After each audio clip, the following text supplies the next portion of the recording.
That's definitely what happened to me.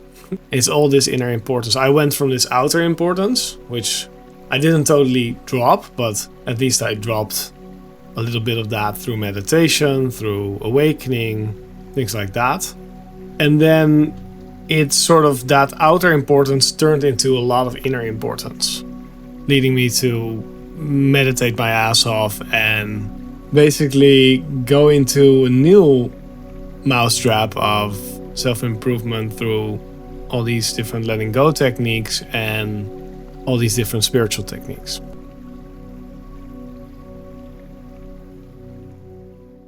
Resistance can show up in a lot of different ways. And one of the ways that resistance shows up is unexpectedly, it can show up as importance. So we think that resistance is pushing things away, right? I don't want it. I want to avoid it. I don't want to see it. I don't want to get near it. And the biggest thing we all avoid is suffering. So that's, for most people, the biggest point of resistance. The fear of death or the fear of suffering in any way, shape, or form. But another one, which is very extensive, is this importance. So avoidance and importance. And we could say this is a sort of attraction. We really want things to happen exactly how we want them to happen. We really want to get the things that we want. And that's inner importance, meaning our mental life, or our spiritual life, or how we feel in the body, or outer importance, meaning the circumstances around us, the people in our life, the relationships we have, the work we have, the money we have, the car, the house, the country we live in, the skills we have maybe. So all this emphasis we, as a collective society, put on outer importance is a really big drive. And by the way, there's a lot of resistance there for a lot of people because they don't like what they got, or they cannot accept or be with what they have. And because of that, they're actually stuck. They're resisting what they have. So life cannot give them different things because they're not accepting. They don't allow the energy to flow. They hold on to the current energy by saying no, by resisting it.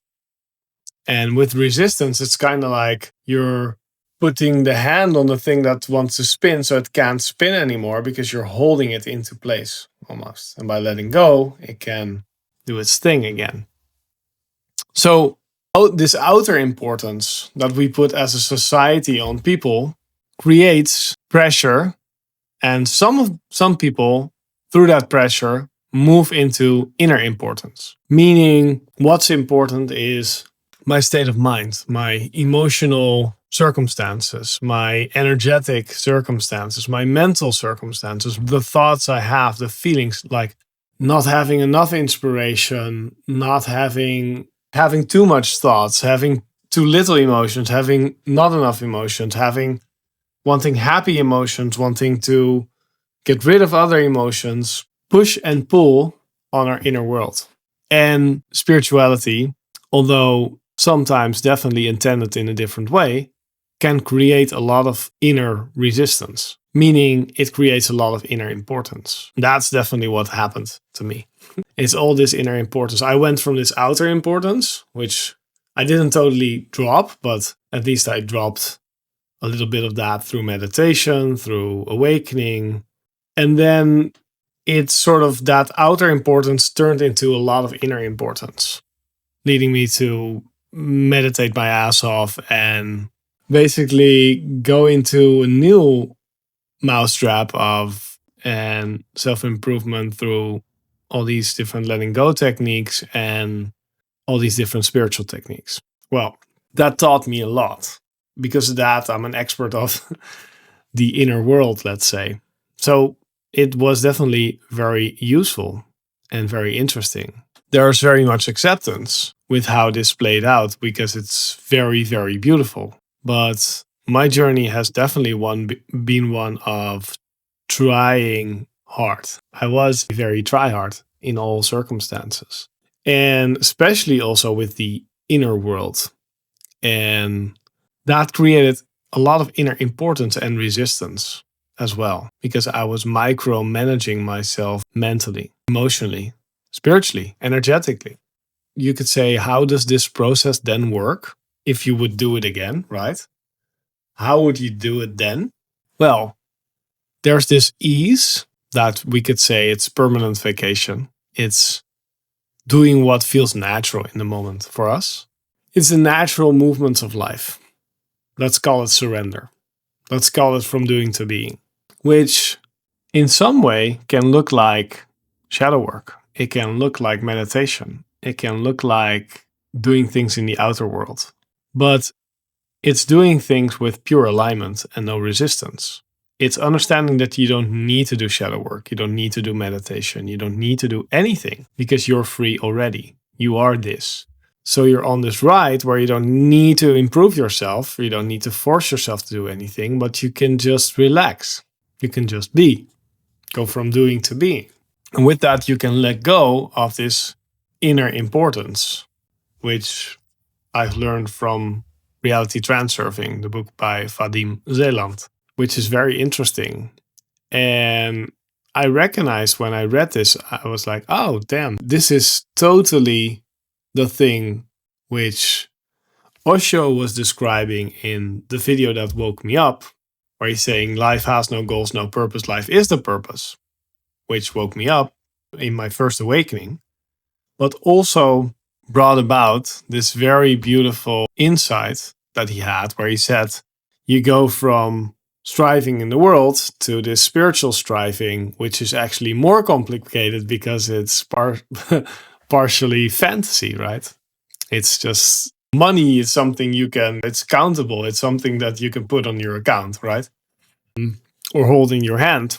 Whereas enlightenment is, or whether meditation or things like that in the inner world are just, so they're non-physical, right? So they're harder to grasp onto.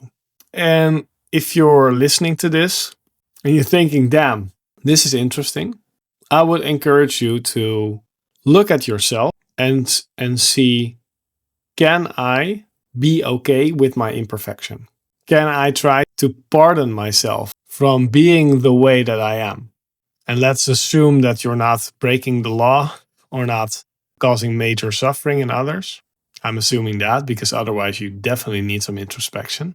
Let's assume that you're actually a normal dude, let's say, right? Maybe that's already triggering because the ego wants to be special, right? But let's say you're a normal girl or dude, then you're fine as you are. And if you're in this process, this spiritual awakening or Kundalini awakening process, you can definitely recognize that everything is this, right? You are the substance of the universe. And so there's no need to force yourself to change, because why would a goldfish need to lose weight, right? Why would a rabbit need to run to a certain hole to live or something like that? If we put it in perspective of the animal world, it seems crazy what we as humans force ourselves to do. And that doesn't mean that I don't like hard work. I think it's effortless if you're doing what you're meant to do, if you're playing your natural role. But I think it's really, really important to look at yourself and, like I said, try to not change yourself for a while, but try to accept yourself as you are. See how that plays out. So surrendering not only in a way where you let go of maybe the outcomes of certain circumstances in your career or relationships, but you also try to let go of your inner circumstances. Be okay with your thoughts and your feelings. That way, don't try to resist or change yourself too much, but try to embrace yourself and see this resistance melt. Because that is what enlightenment is about. It's just understanding that you are this, that it is your nature. You don't have to fight to become enlightened. No, it's a giving up in a way. It's a realization of, I am this. That's, of course, this whole spiritual effort and all the different shifts that can happen. They're super interesting, and I'm not saying that work doesn't matter there. But it's like, does this work naturally wants to happen? Because with me, huge part of that just naturally wanted to happen. But I was forcing there too. I was creating resistance there too, instead of just pedaling with the current. So I think that has been my biggest insight again and again. And it brought me home to where I wanted to go as well. And I know it can for you too. So if you're currently in a situation where you don't feel stable and you're going through a little bit of a rough time, then I've created a guide called Stabilizing Awakening for you. And if you feel that you want guidance right now, then you can book a free call below and we can talk. Much love to you. Bye.